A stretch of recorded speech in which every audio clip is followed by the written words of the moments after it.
We're so quick to dismiss the more spiritual or esoteric or abstract concepts that we learn in manifesting. But what if I told you those were the exact nuggets that you needed to take your process to the next level? Welcome, fellow Voyagers, to Odyssey Human. My name is Jess, and I'm here to help you hack through the jungles of consciousness so you can discover the hidden treasures inside of you. My friends, it's all there, ready and waiting to be activated by you, through you, and for you. If that sounds good, please subscribe. I'd love to have you join us on the channel. And who am I? I'm Jess. I'm a manifestation coach and a neuro-linguistic programming master practitioner, which means I'm a personal trainer for your mind. My goal is to bring manifesting out of the clouds and into practical space, something that we're all doing all the time. We might as well understand how it works so that we can get the best results. If you're interested in coaching, I am available for that. Details in the description box below. So I'm just going to come out and give you the meat of this conversation today. Can you accept that everything in your experience is imagination? Everything. Can you feel into that? Can you feel the truth of that? Can you get behind it? Can you get on board with it to see what happens? Separation versus oneness. We've all heard of separation versus oneness. And I, admittedly, when I first heard that teaching, I was like, oneness, oh, I don't have a physical analogy for that. I don't know what it feels like. That's kind of weird. It reminded me of organized religion. So I threw it out. This isn't something I want to learn how to do or achieve. It's not one of my manifestation goals. It kind of got swept under the rug. It wasn't until I had a moment of spontaneous insight, which is usually what happens to us. These things just occur to us. Something had shifted inside of me. I had literally switched in that single insight from believing in separation, that there was an external 3D outside of me, to accepting the fact I am generating all of this. This is what it really feels like. I understand it now. I get behind it. And this is how I believe my reality works. My reality. Even if you have to work your way into this belief, you can always go back to the idea of separation. You can always go back. That's a belief system that's always waiting for you. But I challenge you to get behind this, to really embrace it and see what changes it can create for you and your manifestation journey. You can always go back to the old. Try something new, because if we want different results, we have to radically change our thought process. We have to radically change our paradigms. We have to radically change our perception of how we see things. And this is definitely one. This is a pretty big one that most people, they just totally ignore. They totally ignore. They're here oneness and they're like, yeah, nobody really talks about it. Give me the hottest new technique. So even the language of so many manifesting coaches is reinforcing separation. Many use 3D versus 4D. Right? The 3D is the shadow, the mirror, the reflection, inner man versus outer man, physical reality versus mental reality. They divide up imagination into these terms when really it's describing the same thing. It is describing the same thing, and it reinforces the idea of separation, because language creates reality. When we have a word for something, we tend to see it through the lens of that word, through the semantics, and make associations. And so if there's two different words for your imagination, 3D versus 4D, then you're separating them, you're breaking them up, when really, can you return to everything in my world is my own imagination? Now, your logical mind, your logic is imagination. Let's call it what it is. Let's rip the labels off of all of these terms. Your logical mind may say, well, Jess, that's great and everything, but what about physical matter? What about this thing I'm sitting on? What about physical matter? How is that my imagination? Think about a nighttime dream. In a nighttime dream, I am experiencing a world that I am physically interacting with my senses, that I emotionally react to. And it's only when I wake up from it that I have the hindsight to know, oh, that was my imagination. I was generating all of that, my imaginary senses, the imaginary world that I created. I tasted, I touched it, I smelled it. It was real to me in that moment. Why can't waking reality be the same thing? Why can't waking reality be the same thing? It would make sense that it is the same thing, that the same thing is happening. My consciousness is rendering physical matter here for me to interact with and have this adventure with. When I recognized that, my logical brain kind of was like, okay, I can understand that. That makes sense to me.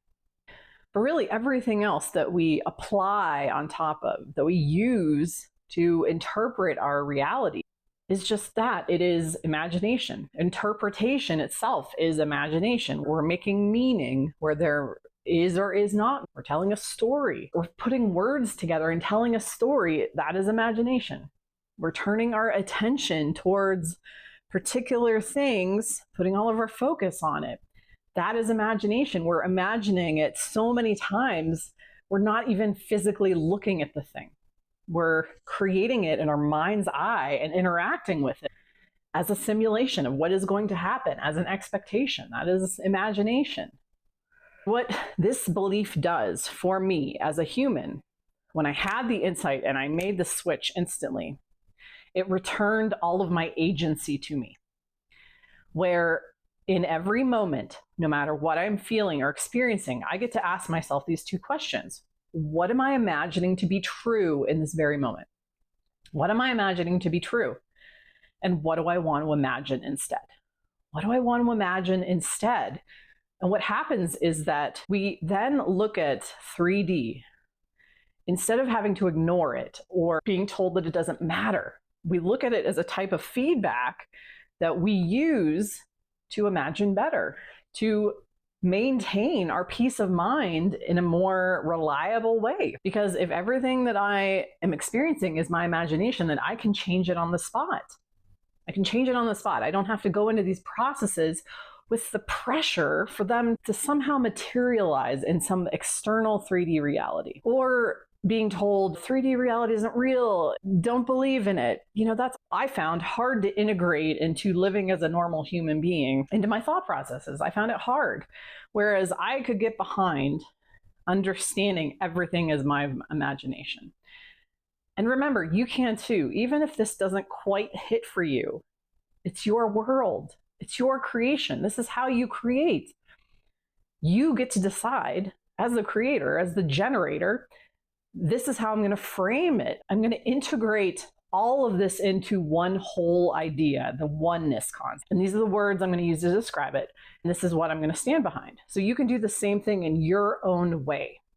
And what it does for me, besides giving me agency, is that, again, it takes that pressure off of any of my imaginings to then have to materialize into 3D. Doesn't matter, because I know it's all my imagination, and I simply experience my imagination in real time. Something is happening that I don't like. I say, what am I believing? What am I seeing to be true in this situation? What am I imagining in this situation? I close my eyes, I change it. I have the experience in my imagination. I give it realness. I replace the realness that I once handed away to the 3D. I give it to myself now.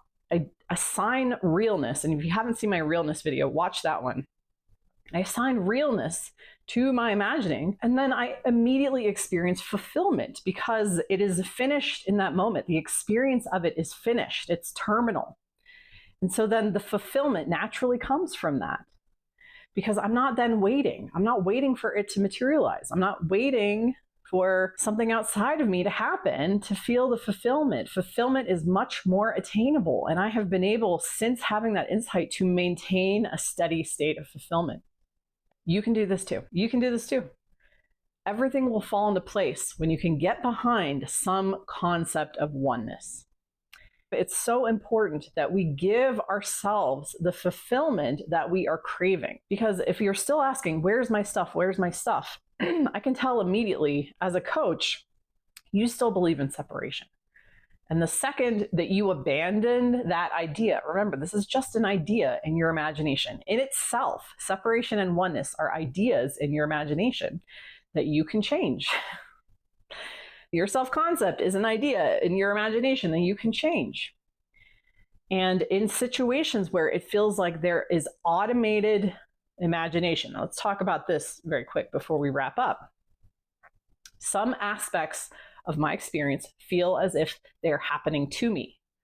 I call this automated imagination, just like a dream at night. It feels like it's happening to me unless I were to suddenly wake up in the middle of the dream or gain an awareness in the middle of the dream that I am the dreamer. That's called lucid dreaming. And then I can change the dream and the dreamscape. In my day-to-day waking reality, it may feel like certain parts of my experience are automated. This is where I think the experience of I'm this little part in a giant 3D world and I'm fighting for what's mine, and the separation, that's what it comes from, is this automation of certain parts of your imagination, the assumptions you've made, like that there's separations, the assumptions you've made that time and physical space go on without me.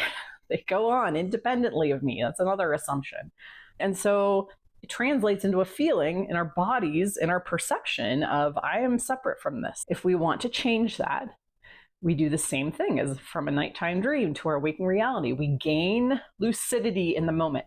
Lucidity is I'm taking control of the steering wheel again. The car has been driving itself and I'm going to put my hands on it. It may take some conscious effort to ask myself, okay, what have I assumed to generate this perception? And what do I want to imagine instead? That's where we are taking it off of autopilot, changing what we feel, and then doing it until it habituates again and goes back onto autopilot. That's the interesting thing. It goes back into automation. I know this was helpful to you. I know this really clicked for you today. Drop me a comment below. Let me know what you thought. And also, if you need a tool to help you make your mind a more pleasant, peaceful, lovely place to be, instead of critical or unpleasant or scary or whatever you're feeling, grab that tool below. It's always available in every one of my videos because emotional mastery is so important to me. And emotions, again, are my imagination. I create them through my imagination.